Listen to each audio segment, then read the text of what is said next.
は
おはようございます。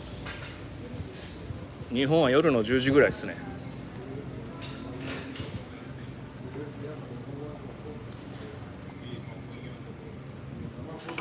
キューバ朝の8時です。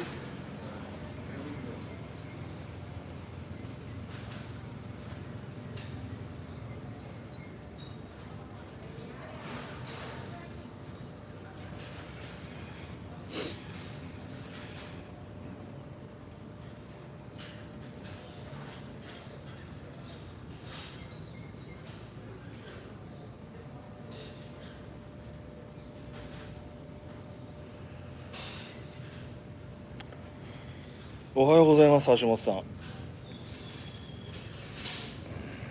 キューバ朝の8時ですわ。眠いっすわ。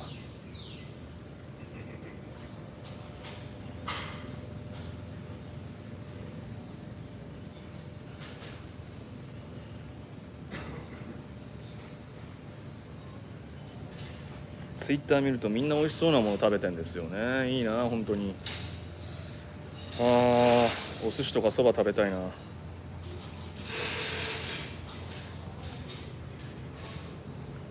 で朝シガータイムでゆっくりしようと思ったら、生卵さんおはようございます。朝プールサイドでゆっくりしようと思ったら、そこで芝刈り始まってますからね。はい。これ商法さんからいただいたんですよ。いいでしょこれ。これ着てね、ハバナのシガーショップ行くとね、モテモテですよマジで。ケドル製いるのかっつって。別にケドル製欲しくなくてもね、ケドル製めちゃめちゃ欲しい人間に見えますからね、これ着てると。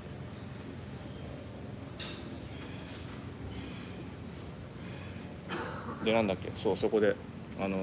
電動芝刈りマシンでめちゃめちゃバタバタやっててうるさいんですよね、朝から。おはようございます、YN さん。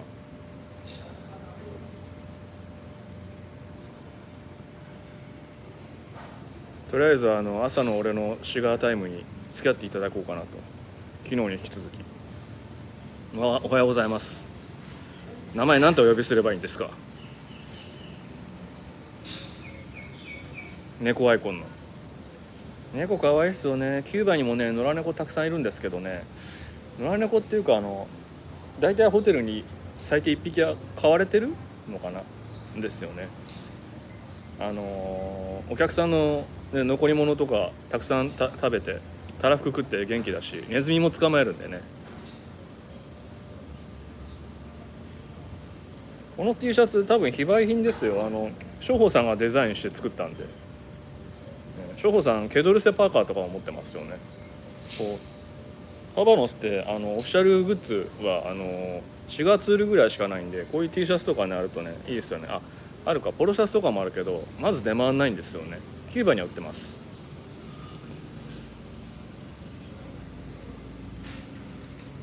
ゲドさんですね、失礼しました。猫アイコンに目を奪われました。で猫はキューバでねネズミ取ってくれるんで、リアルにネズミがうようよいるので重宝されるんですけど、犬はねなんだろう、あんま買われてないですね。娯楽というかペットで犬連れてる人って街中でほとんど見ないですよね。暑い国だからかもしれないですけど、暑い国ね犬ってあんまいないですよね。もともと狼だから寒いところがいいんでしょうけど。マロさんおはようございます。今日本が10時でキューバが8時だから、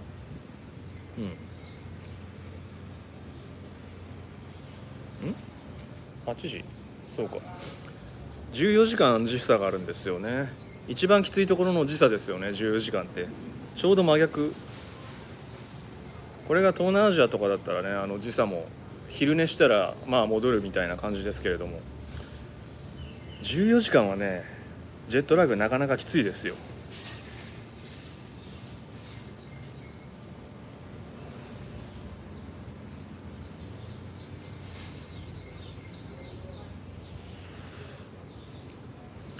まあでもあったかいところだけがねいいとこですかね、日本に比べて。日本今何度ぐらいですか？寒いですか？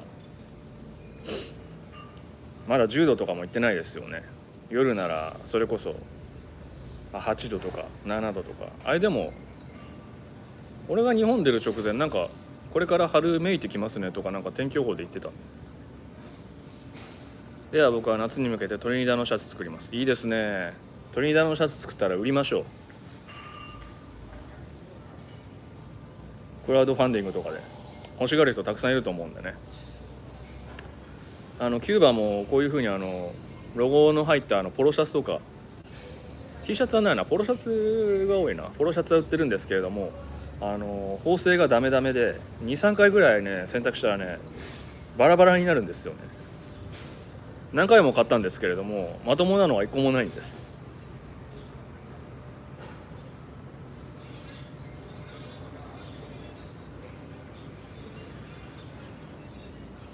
今日久々にコイバのタリスマン17いただいて吸ったのですが、やっぱり美味しいですね。そうですね。まあリミターダの中でもコイバってやっぱり特別感がありますよね。でキューバも人気なの分かってるんで、タリスマンリミターダ2017年か、もうずいぶん前のねやつなのに未だに生産し続けてるんですよね。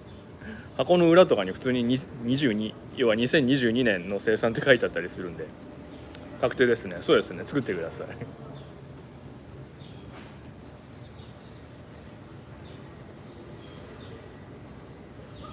2021年のねリミターダも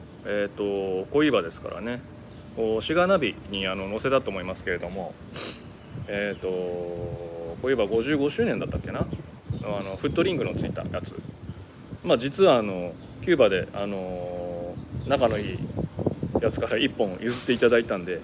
日本に持って帰ってから吸おうかなというふうに思います。物自体はねあるんでね、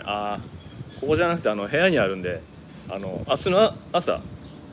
また明日のこのぐらいの時間にライブ配信もしやるとしたら物だけ持ってきますすいません。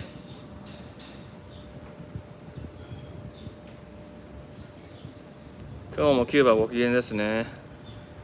そうですね。誰？しんちゃんかキューバじゃなくてね日本でねちゃんとしたねご飯とかね食べたいですよね。葉巻は別にどこで吸っても美味しいんで日本でできれば吸いたいです。今でも使われてるんですね、いただき物で詳しく知らず。そうなんですよ。なぜかタリスマンはねずっと作ってますよね。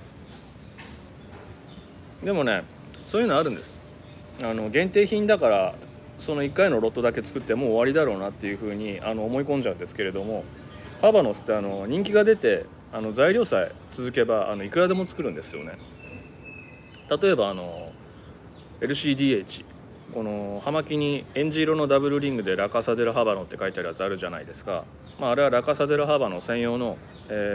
でしか売っちゃいけない専売品なんですけれども、例えばあれ昔ボリバーのゴールドメダルっていうのがあったんですけれども、ワンロット作ってすぐ終わっちゃったんですね。で人気だから作るのかなと思ったらそうでもない。どうも金色のホイルに包まれてるんですけど、その原材料が普通と違うイレギュラーなんで作るのがめんどくさいのか作らない。でも例えばラモン・アロネスのスーペリオレスとか、アップマンのロイヤルロブストとかは、ワンロットじゃなくて永遠に作り続けてますよね。もう10年以上作り続けてるんで。同じ意味でトリニダのラトローバっていう、シガーが LCDH で出てたんですけれども、これもね美味しくて好きだったんですけれども、ワンロットだけで終わっちゃったのかなと思ってね見なくなったんですけど、そしたら昨日ねお店でたくさん置いてあったんで、自分用にしこたま買って帰ろうかなというふうに思ってます。トローバね、久しぶりに吸いたいね。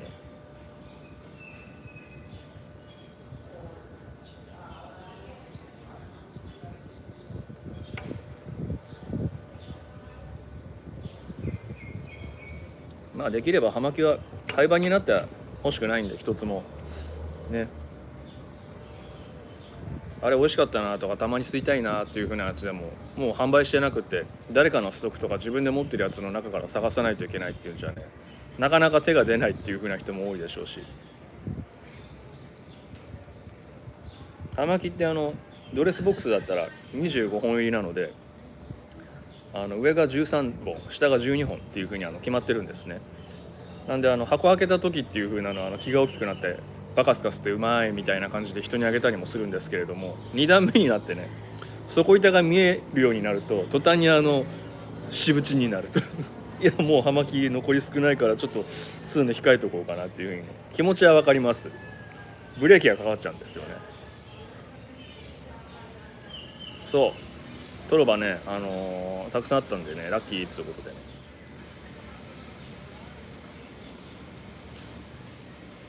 まあトリニダはね何でも美味しいんでね、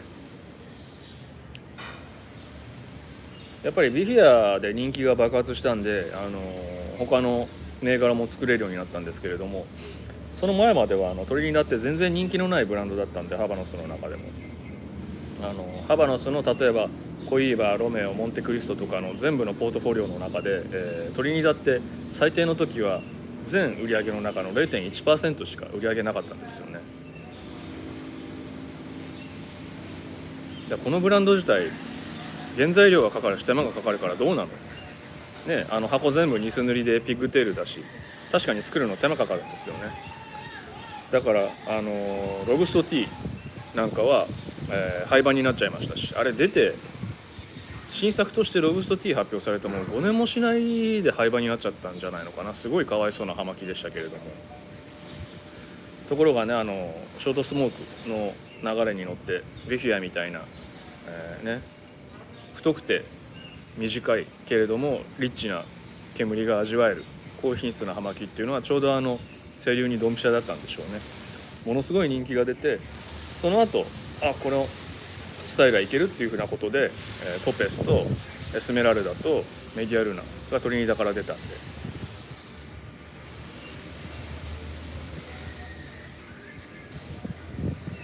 だからもうここ最近そういうふうにショートスモークの流れに乗って株を上げたのはケドル製とトリニダですよね。ケドル製なんて初めてリミターダーに昇格しちゃいましたからね。びっくりしましたよね、セナドレス。まあでも今ハバノスのポートフォリオの中で一番売り上げの大きいブランドはロメオエフリエータなので、一番売り上げが高いのはモンテクリストっていうふうに思ってる方もいるかもしれないんですけれども、5年ぐらい前からロメオエフリエータがハバノス SR の中では1位なんですね。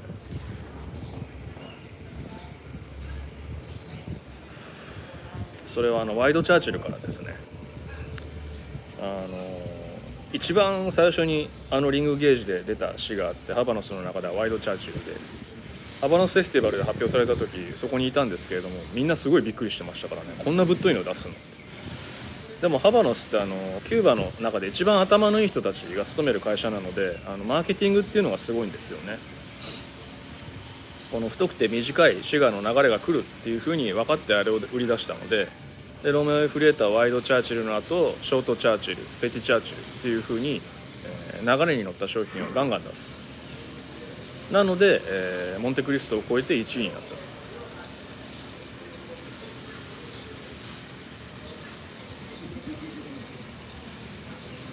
モンテクリストの神話はなんかアメリカの方で根強いんで、アメリカ人に人気っぽいですけどね。まあでもアメリカで吸えるモンテクリストってノンキューバモンテクリストなんですけど、ドミニカンモンテクリストとか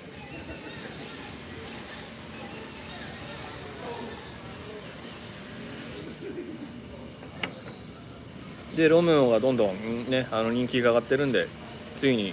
リネアオロシリーズなんだっけ YouTube でも開封動画やったと思いますけれども、ロメオイフリエーターの赤い箱のフットリングがついてるやつですよね。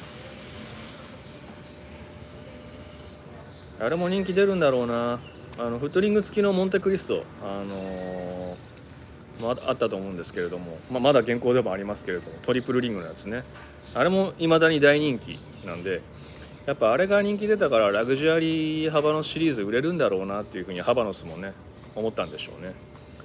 モンテクリストとロメオときたら次何なんだろうなと。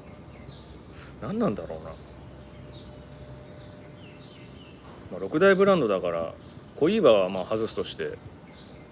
モンテクリストロメオだからパルタガスオヨデモントレアップマンかなって思いますけどね。どれが来るかな。ピッグテールしかり葉巻のヘッド部分の閉じ方いろいろありますが、それぞれ味わいへの影響はあるのでしょうか。ないですピッグテールは技術が高いんだよっていうのを見せるためにあれをやってるんですね。ラッパー自体葉っぱは飾りなので、当然キャップも飾りなんですね。鳥の飾り羽みたいな感じなんですけれども、ヘッドの作り方によって味の変化っていうのはないですね。味を形作る決め手ってカットの仕方なので、どちらかというと要はピッグテールだろうとこういう風なパレホピッグテールじゃない丸いヘッドだろうと、カットしちゃえば要は断面しか残らないので同じなんですね。なので、葉巻の味を決めるのはカットと着火です。当然素材としての葉巻もあるんですけれども、スモーカー側ができる味へのアプローチっていうのはカットと着火のみなんですね。YouTube なんか動画でも載せたと思うんですけれども、こうヘッドに丸みを残して切れ、要は浅く切れっていう風なのは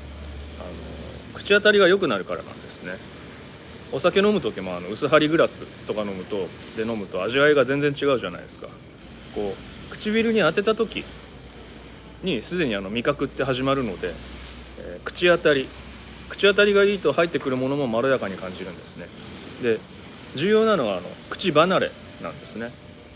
例えば漆で作ってある器なんかは丸みであるとか漆の厚さとかを計算して作られてるんですね。器で飲んだ後に口離れがいいと口離れまでが味覚に影響するんで、そこのところも考えて作られてるんで、葉巻に対してもそういう風なアプローチをすると確実に味が違うっていう風に分かると思います。テイスティングで比較すると分かるんですけど、同じ葉巻があったらできるだけ浅く、つまり R をたっぷり残してカットするのと、できるだけキャップラインギリギリ、要は角が立って鋭角になるようにカットしたものを同時に吸ってテイスティングしてみると味の違いっていうのは一目瞭然だと思います。なんか葉巻のプロっぽいこと言ったの今。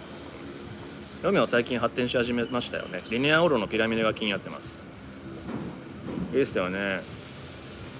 リネアオロのピラミデって何でしたっけ。ヒダルゴスじゃなくてまだ葉巻出たばっかりだからあれ名前覚えてないんです。ディアナス、ヒダルゴスなんだっけ後で見てみよう。一応全種類吸ったんですけれどもね。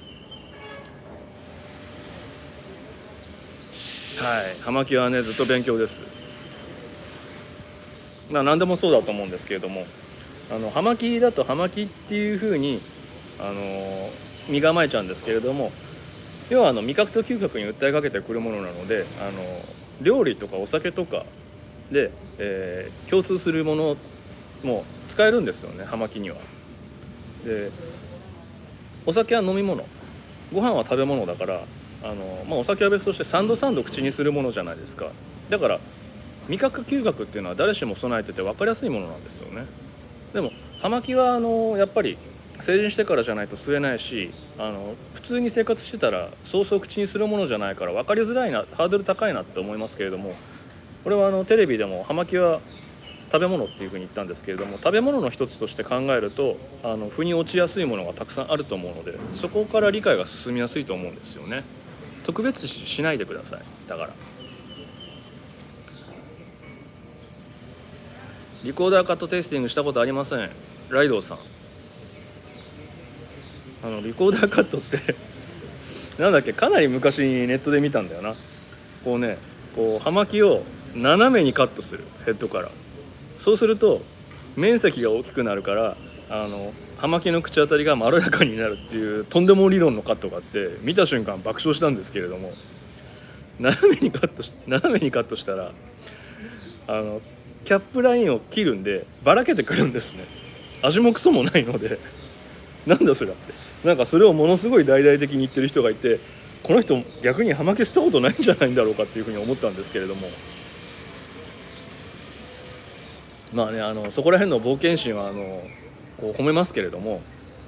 実際にやった人がねどういう被害を受けたのかちょっと考えるとかわいそうだなと思いますけどね。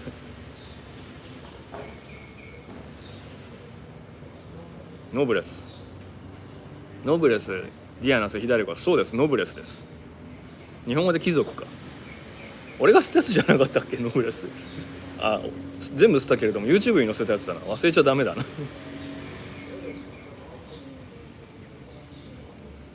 はい、一応そうですね、葉巻の評論家名乗ってますので。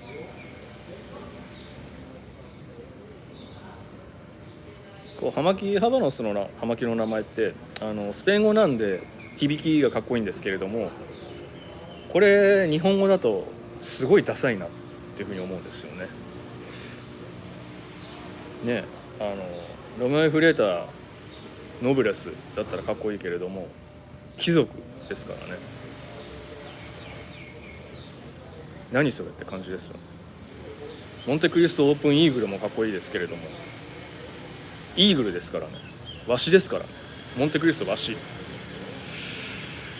やっぱなんだろうな、こう外国人が日本語 T シャツ着ているのを見て微妙になる気持ちと同じなんでしょうね。でもあいつらも俺らが英語のね T シャツとか着てるのを見てなんだこいつみたいな感じで思ってるんだろうから、おあいこでしょうね。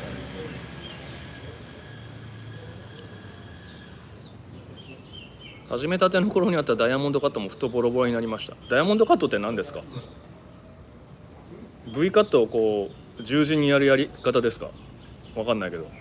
葉巻の世界行ったもん勝ちだと思ってる人が結構いるんで、これはなんとかカットだとかいう風にね言ったりしますからね。俺もパンチカットでヘッド5つぐらい入れて梅の花カットとかいう風に言ったりするんで、あれはねみんなギャグで言ってるんであんまり真に受けない方がいいと思います。ハバノスはカットの仕方3つしか伝えてないですからね。ロメオ・ワイ・ジュリエッタ好き。ロメオ・ワイ・ジュリエッタとかあれはね、何なんだろう、なんでそんなダサい呼び方するんだろうな。音としては絶対ありえないんですよ。ロメオ・フリエッタなんで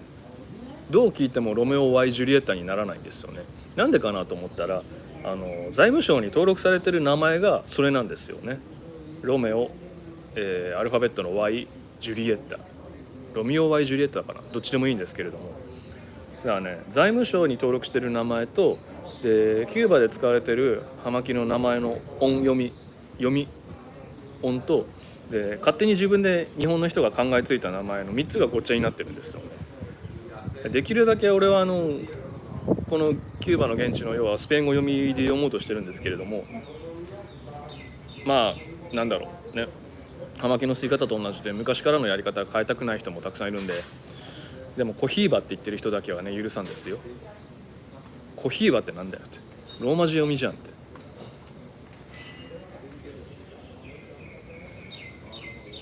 V で4回カットするV カットで4回カットするの？じゃあ縦横斜めでカットする。ボロボロになりますねそれ。で多分相当浅く切らないと本当ボロボロになるんで、それなら普通にフラットカットした方が断面も大きいからいいんじゃないのかなと思いますけれどもね。でもわざわざ手の込んだやり方を尊ぶ人っていうのは世の中にたくさんいるんでね、大体そういう風な人は表面的にしか知らないんで近寄らないようにしましょう。スキルに走ったり枝葉の部分とか見た目とかは本当変重する人っていうのは基本を全く知らない人がほとんどなので、これ葉巻で言うとピンとこないかもしれないですけど、他のことに例えるとものすごいよくわかると思うんで各自考えてみられると面白いと思います。はい。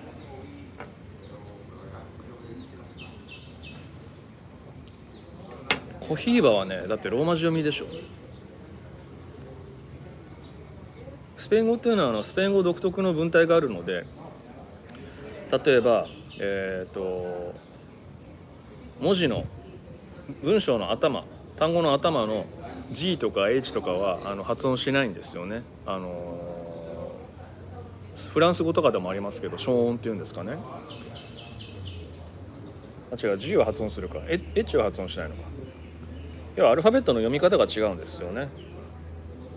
例えば G は日本語だと G ですけれども、スペイン語圏だとジガンテスじゃなくてヒガンテスになるので、ハヒフヘホになるんですね。ロメオイ・フリエタもロメオイ・ジュリエタじゃなくて J がハヒフヘホになるのでフリエタになるんですよね。でも例えばコイバのマデュール5のヘニオスがあると思うんですけど、みんなゲニオスって読まないですよね。ヘニオスって呼びますよね。あれ頭が G だからスペイン語読みでヘニオスって言ってるんですけど、ヘニオスをゲニオスって読まないんだったらヒガンテスをギガンテスって読まないでほしいっていうのが個人的な考えなんですよね。要は統一してもらいたいってことですよね。でもこれもそれを知らなかったらそれぞれが別のものだっていうふうに思っちゃうので、それも致し方ないなっていうふうな感じなんですよね。葉巻は葉巻っていうことで足元で手に入った情報をホイホイ信じ込むんじゃなくて、ファクトチェックをした後、つながりを統計的に体系的に考えて理解すると面白いんですよね。だからキューバも葉巻だけでなくてキューバシガーだけでなくてキューバの歴史とかキューバの地理とかを知るとさらに葉巻が面白くなると思うんですよ。キューバの歴史を知れば、当然大航海時代のスペインに行き当たるので、そこから地理であるとか歴史っていう風なところに興味がいくと思いますし、みんな大好きキューバ革命のチェゲバラとかですけれども、チェゲバラはもうキューバであまり人気ないんですよね。なんで人気ないのか、実際どういう人だったのかっていう風に調べるとリアルなところが分かると思うんで。何キューバで感動したエピソードをお願いします。キューバで感動したことないです。キューバで何か感動するほど浅くないので、何も感動するようなことなどこの国にはありません。強いて言うならキューバから帰った後日本で食べるコンビニ弁当がめちゃめちゃうまいっていうことに感動します。びっくりです。ハルタガスさん、そうですね、カミーロの方が人気ですね。キューバで革命の闘士っていうのは、1にフィデル・カストロ、2番にカミーロなので、3番にチェ・ゲバラ入れてあげて、よく街中にポスターとか落書きとかありますけれども、あれは外国人目当てなので、チェ・ゲバラはね革命のカリスマになったんで、要は革命で各国を転戦して最後革命で殺された傭兵なので、カリスマとして昇華されてしまったんですよね。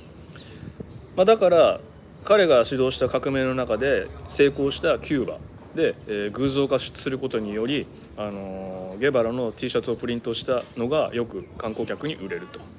そう、コンビニご飯がね美味しいんです。もともとキューバ人の考えからしたらチェ・ゲバラって外国から来た雇われ傭兵なんですよね。でその国の革命に参加して成功したんで偉くなったんで大臣とかにもなったんですけど、やっぱりちょっとね居心地が悪かったのか彼もね最後には出ちゃったじゃないですか。でフィデル・カストロはキューバ人からするとすごい朴訥な弁護士、生真面目なね、面白みがないって言ったらそうなんですけど、でもキューバ人は彼がフィデル・カストロが死ぬまで尊敬してて、何かキューバの例えば政治政策とかで、間違ったり失敗したり行き詰まったりしても、いやフィデルは悪くないんだ、フィデルの周りにいる役人たちがあいつは真面目だから騙して、悪い方向にしちゃったんだっていうふうになぜか肩を持つんですよね。憎まれないキャラというかそういうキャラクターだったと思うんですけれども、国民のおじいちゃんみたいな扱いだったんでしょうね。ただカミーロの方が実は当時の人気は高くて、カミーロってハバナ出身なんですよね。でハバナっ子っていうのはやっぱりキューバ人の中でも特別なので、ハバナっ子で、しかもハバナ出身っていうのを鼻にかけない明るいラテン気質のやつが一番モテるんですよ。カミーロっていうのは写真見るとまさにそれを体現したような感じの男なので、まあモテモテだったわけなんですよね。色男だし。で革命が終わった後もいろんな大臣とか歴任して、フィデルもねしのぐぐらいの人気だったんですけれども、飛行機の墜落事故で亡くなっちゃうんですよね。だからねその事故もねカミーロの人気を妬んだ政府の人間がやったんじゃないのかっていうふうなのはね未だによく言われてるらしいですけど、まあ政治の話はそういうのはタブーですよね。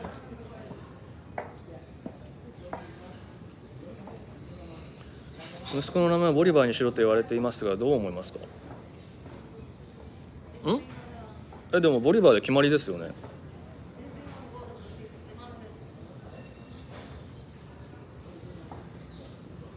なんか変なこと言いました？でも葉巻の中で男性の名前が使われてるのってボリバーしかないからね。ロミオよりはいいんじゃないでしょうかね。俺はいいと思います。はい。キラキラネームですけれどもね。でも日本ではキラキラネームかもしれないですけれども、中南米とか行って名前ボリバーだったら、あいつすげえっていうふうなことになりますよ。考えてみてください。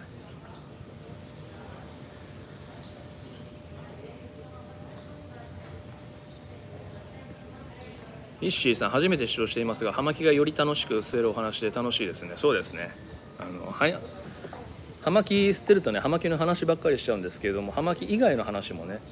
葉巻にも関係するけれども、葉巻のみの話じゃなくて葉巻に関する話とかをするのがね、多分ウィットっていう風なものだと思います。自分で言っちゃウィットも何もないんですけれども、相変わらず博識ですね。っていうかね、葉巻のことを知るためには葉巻だけ知っても意味がないんですよね。葉巻以外のことも知ってこそ葉巻の知識っていうのがより説得力があって補強されるものなので、ハバノスっていうのはキューバの歴史そのものなんですね。でキューバという国ができる前からインディアンたちが吸っていたものなので、そうなると大航海時代スペインの無敵艦隊のコンキスタドールの話とかも理解しないといけない、いけなくはないですけどすると面白いですし、そういうふうなところから無限に興味が広がっていくんですよね。むしろ葉巻を取っかかりにしてそっちの方に興味がいったっていうふうなことでも俺はいいと思うんですよ。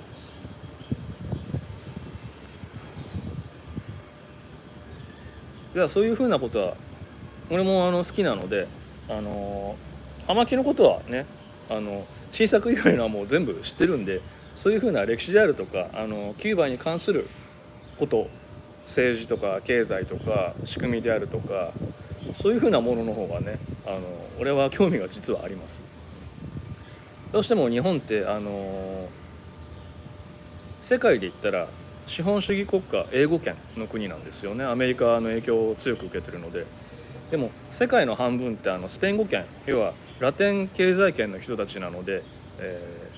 日本にはその情報ってあんま入ってこないんですよ。言語が違いますね。しかも場所的に地球の反対側なので。おはようございます、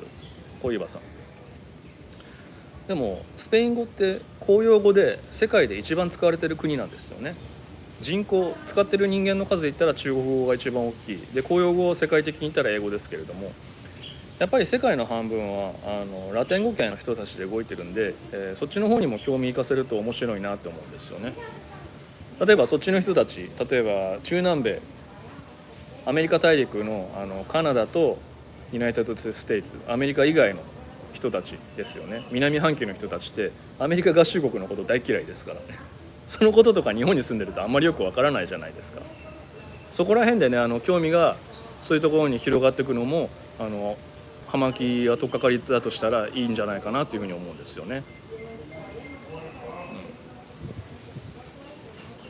葉巻をヨーロッパに持ち込んだのはコロンブスだと聞いたことがあるんですが、そうなんですか。ちょっと語弊がありますね。コロンブスってそもそもスペイン人じゃないですし、コロンブスの名前がついてる葉巻が一個もないのは当然そうです。そこからなんですけど、あとコロンブスって奴隷商人も兼ねてるので、あんまり歴史の表舞台で褒められる人間じゃないんですよね。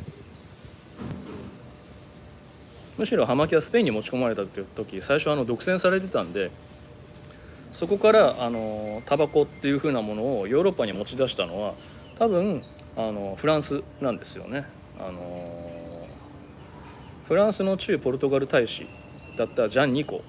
ていう人が、フランスの宮廷に持ち込んだんですよね。それもシガーナビの葉巻のタバコの成り立ちについてに載ってると思うんですけれども、そこからジャン・ニコの名前を取ってニコチンっていう風な名前ができたんですよね。でタバコの正式な学術名ニコチアナタバカムっていうんですけれども、それもジャン・ニコの名前から作られました。でジャン・ニコがタバコの葉っぱを献上したフランスの宮廷の王女様が、カトリーヌ・メディチ、ヨーロッパの名門貴族メディチ家の当主だったんですけど、メディチ家はそこからタバコの葉っぱを独占して、当時タバコの葉っぱは頭痛薬とか万能薬に使われてたんで、ものすごい富を築いてフランス、イタリア等々ヨーロッパの王族をメディチ家が支配したということになってるんですね。でそのメディチ家の財宝とか史跡とかは、今もイタリアで忍ぶことができるので、イタリア行ってみたいなっていうふうに思うんですけれども、キューバじゃなくてイタリア行きたいですね。はい。でメディシンっていう言葉の語源になったのはメディチ家なので、それは薬を扱ってたからなんですね。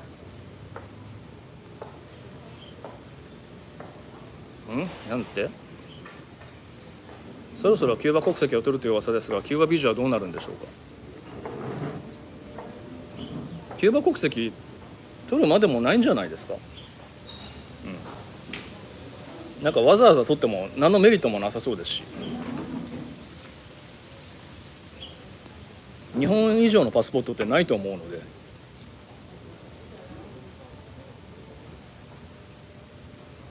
だってキューバで動くのにキューバのパスポートじゃなくて日本のパスポートの方がメリットでかくないですか世界でビザなしで行ける国の数も日本のパスポートが一番多いんで。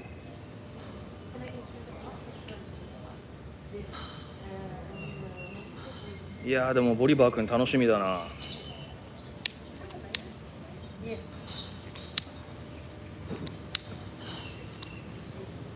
俺も名前ボリバーだったらよかったかもしれない。今度は五十嵐さんの葉巻部屋紹介してください。動画で後ろに絵が入ってるから別にいいんじゃないですか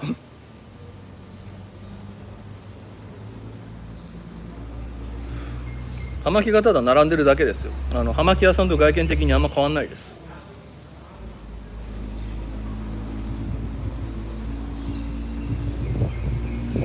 で嫁にということですね。まあいいんじゃないですか。でも俺スペイン語喋れないので、コミュニケーションに難があるとねめんどくさいですよね。それに日本人の方がいいんですけれども、俺まだ希望捨ててないんですけど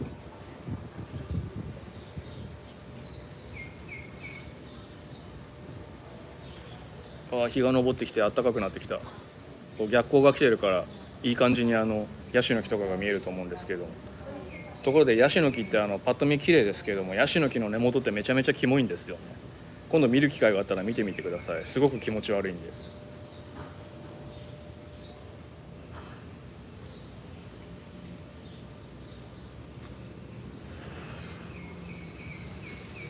もう暖かいのと葉巻があるのぐらいしかこの国いいところないんで、だから季節的にキューバ雨季と寒季があるんですけど、寒季の夜とか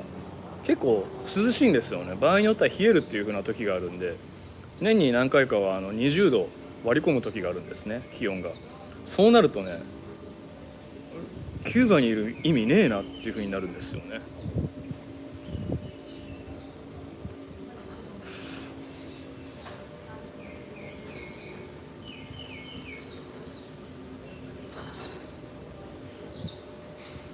なんだって五十嵐さんにとって葉巻とはなんかね、よくねそういう風にね聞く人いますけれども、そういう風に聞く人ってなんとかにとってなんとかとはとかいう風に必ず聞くタイプだと思うんですけれども、それでなんかいい言葉引き出そうとするんでしょうね。で答える人も身構えて考えちゃうかもしれないんですけども、葉巻は嗜好品です。酒と同じ、受け取り方はそれぞれなので、それを固定するっていうふうなこともしたくないのでね、葉巻は嗜好品ですし、時々保管方法を失敗したら単なる枯れ葉になるような、ものなので、これっていうふうに決め打ちするつもりとかは特にないですね。考えたこともないです。常に身近にあるので。情熱大陸風にお願いします。情熱大陸ってまだやってんの？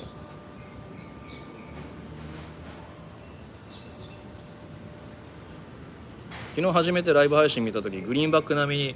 合成並みに綺麗な背景だなと思いました。まあそうですね、遠くから見ると確かに綺麗なんですよ。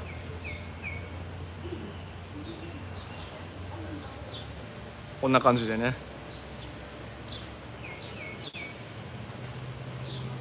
ただこれはホテルのプールなので、綺麗に見える。遠くから見ると綺麗に見えるんですよね。近くで見ると普通にゴミとかめっちゃ落ちてて、そんなに綺麗なものではないです。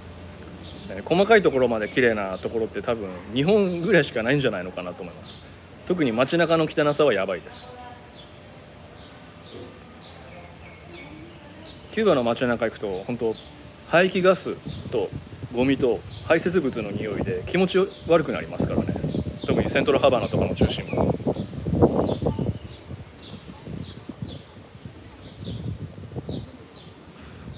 1回だったらキューバに行くのはいいと思うんですけれども、何回も行くと最初の感動から不快なものとかの方が勝ってくんで、もう1回見たものとかはもう気にしなくなっちゃうんでね。2回目以降は悪いところしか目につかないんでね。日本でも外で吸える場所が復活してくれたらいいなと。そうですね、テラスとかでね吸えるようなところとかはあったらいいと思うんですけど、でも日本って季節的にね喫煙のベストタイミング、外で吸うのベストなシーズンっていうのがあんまり長くないんですよね。夏は暑いし冬は寒い。冬なんか乾燥するから吸ってくうちに葉巻が爆発してバリバリになって最低ですからね。だから気持ちよいシーズンの時に気持ちよく吸える場所とかがあってくれたらいいんですよ。春とか秋のこの何ヶ月間は吸っていいですよ。それ以外の時に吸えるって言ってもそこで吸うのって結構拷問な時が多いんでね。過酷な場所ですって言ったら2月ぐらいのカナダのトロントの外で葉巻吸った時は死ぬかと思いましたけどね。カナダって建物の中全面禁煙、全て禁煙なので外で吸うしかないんですけれども、葉巻吸いたいなと思ってもね、外に入れたらマイナス20度とかなんでね、葉巻を吸い切るのが先か俺が投資するのが先かみたいな感じで。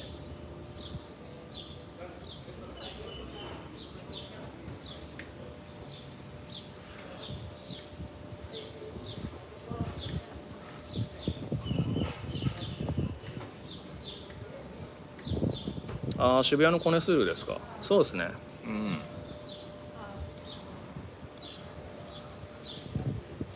あそこコネスールに入ってくるお客さん以外通らないからいいですよね。あとテラスとかだと季節的に行けるとしたら、季節が OK であれば、大バカナルとかですかね。テラスのある大バカナル、あそこはカフェですんでね、ご飯外で食べてその後流れでそのまま外でお酒でも飲みながら葉巻するっていう風なこともできますからね。長野の冬はなかなかです。日本はね、そう南北に長いからね、寒いところもあれば暑いところも暖かいところもあるんでね、素敵なとこですよね。でも日本の冬は厳しいんで、寒い時に外で葉巻を吸うのはちょっと勘弁ですね。って言いながらもうちょっと葉巻短くなってきて、そろそろ喫猟っていう風な感じなので、また明日も時間があったらライブやりたいと思います。Twitter と Instagram で、告知したいと思いますので、ライブの Twitter と Instagram のフォローをぜひよろしくお願いします。それでは日本の皆さん寒いですけどお気をつけてありがとうございました。